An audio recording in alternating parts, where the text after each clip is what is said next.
अगर चैनल पे नए हैं तो प्लीज़ चैनल को सब्सक्राइब करें एंड बेल आइकन को दबाना ना भूलें। रेहाना और रवि की धन्यवाद। शादी के बाद रवि के पास कुछ नहीं था। रेहाना, तुमने मुझसे शादी करके एहसान किया है। मुझसे ज्यादा तो तुम कमाती हो। अरे तो क्या हुआ, एक दिन आएगा रवि कि तुम खूब पैसा कमाओगे। मुझे तुम पर पूरा विश्वास है। रवि और रेहाना खुद को स्टैंड करने के लिए पूरी मेहनत करते। रेहाना, मैं नौकरी नहीं करना चाहता हूँ। तो कोई बात नहीं, मैं नौकरी करके घर चलाती हूँ, तुम बिजनेस सेट करने की कोशिश करो। एक दिन रेहाना, तुम जानती हो, मैंने जो विज्ञापन बनाने वाली कंपनी खोली थी ना, उसे बड़ी ब्रांड का ऑफर आया है। अब हम लोगों के दिन ब्यारे न्यारे हो गए हैं। मैं जानती थी रवि कि एक दिन तुम सेटल हो जाओगे। रवि का काम अच्छा चल जाता है। एक दिन वो रेहाना से कहता है, रेहाना, अब हम लोगों का बच्चा भी हो गया है। बहुत छोटा है वो। उसका ख्याल कैसे रखेंगे हम? कैसे क्या, मैं गांव से माँ को लेकर आ जाती हूँ। नौकरी से हाफ डे ले लिया करूंगी। अभी तो वो छोटा है, स्कूल जाने तक मैं मैनेज कर लूंगी। देखो रेहाना, मैं अब अच्छा कमा रहा हूँ। तुमको नौकरी करके परेशान होने की कोई जरूरत नहीं है। अरे कैसी बात कर रहे हैं, मैं अपनी लगी लगाई नौकरी कैसे छोड़ दूं? और मैंने तो सुना है हम लोगों को कुछ ही महीनों में सरकारी नौकरी मिल जाएगी। सरकारी नौकरी में कितना कमा लोगी? उतने में तो मैं ड्राइवर रख लूंगा। रेहाना को रवि की बात का थोड़ा बुरा तो लगता है। कम से कम मेरी नौकरी की इतनी बेइज्जती मत करो। भूल गए, इसी नौकरी के बदौलत तुमने अपना बिजनेस खड़ा किया है। अरे वो तो मैं किसी के भरोसे भी कर लेता। देखो, अपने बच्चे को संभालो, घर का काम करो। अब बाहर जाती तुम अच्छी नहीं लगती हो। रेहाना रवि के कहने पर नौकरी तो छोड़ देती है, लेकिन अब बड़े से घर में उसकी कीमत किसी नौकर से कम नहीं होती। एक दिन रवि का दोस्त आता है। भाभी, हम लोग तो आपको तब से जानते हैं जब से आप लोग शादी होकर इस शहर में आए थे। आपकी बदौलत ही सारा बिजनेस खड़ा हुआ है। ये किस्मत तो आप ही की है भाभी। हाँ हाँ भाई, हमारी मेहनत तो कुछ है ही नहीं। अरे होगी, लेकिन भाभी की किस्मत के आगे कुछ नहीं। दोस्त वहां से चला जाता है, लेकिन रवि का गुस्सा सातवें आसमान में होता है। देखा कैसे बोल रहा था? अरे बिल्कुल अच्छा आदमी नहीं है ये। कैसी बात कर रहे हैं आप? प्रशांत भैया तो बहुत अच्छे इंसान है रवि। कैसे उन्होंने हमारे मुश्किल वक्त में हमारा साथ दिया था।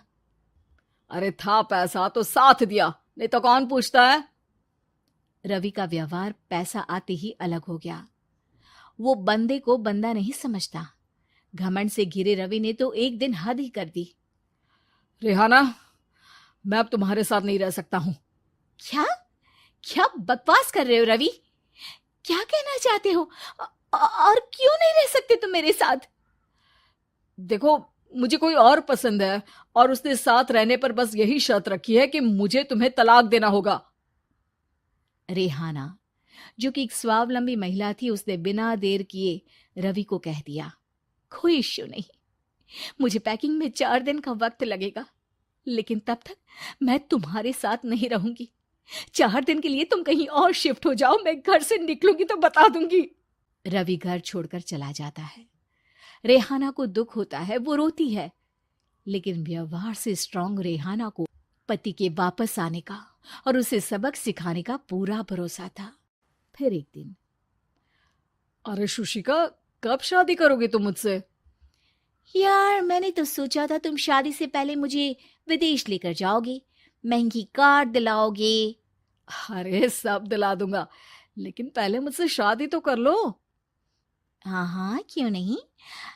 मैं कुछ दिनों के लिए अपने मम्मी पापा के पास जा रही हूँ और लोगों से अपनी शादी की बात करूंगी।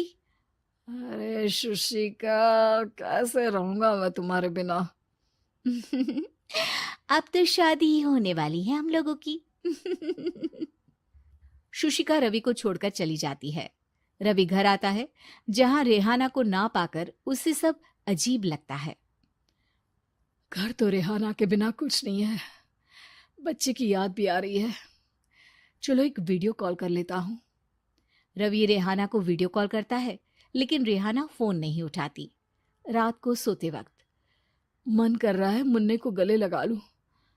चलो कोई ना, शुशिका से शादी के बाद मेरे और भी बच्चे होंगे। अगले दिन रवि ऑफिस जाता है, जहां टीना खड़ी होती है। सर, आपने अपने नए ऐड के लिए मॉडल की रिक्वायरमेंट डाली थी ना, मैं उसी के लिए आई हूँ। रवि टीना को देखकर खुश हो जाता है। अब शादी हो गई है तुम्हारी? नहीं सर, बस अच्छा सा हैंडसम और अमीर लड़का देख रहे हैं मेरे मम्मी पापा। रवि के दिमाग से तो टीना को देखकर शुशिका का ख्याल भी खत्म हो जाता है। अरे यार, ये लड़की मिल जाए कितनी सुंदर है। शुशिका तो इसके आगे कुछ नहीं है। अब क्या तुम्हें ऐसा नहीं लगता कि मुझसे मिलकर तुम्हारी ये खोज खत्म हो गई है? आप तो 2 बच्चों की पापा लग रहे हैं।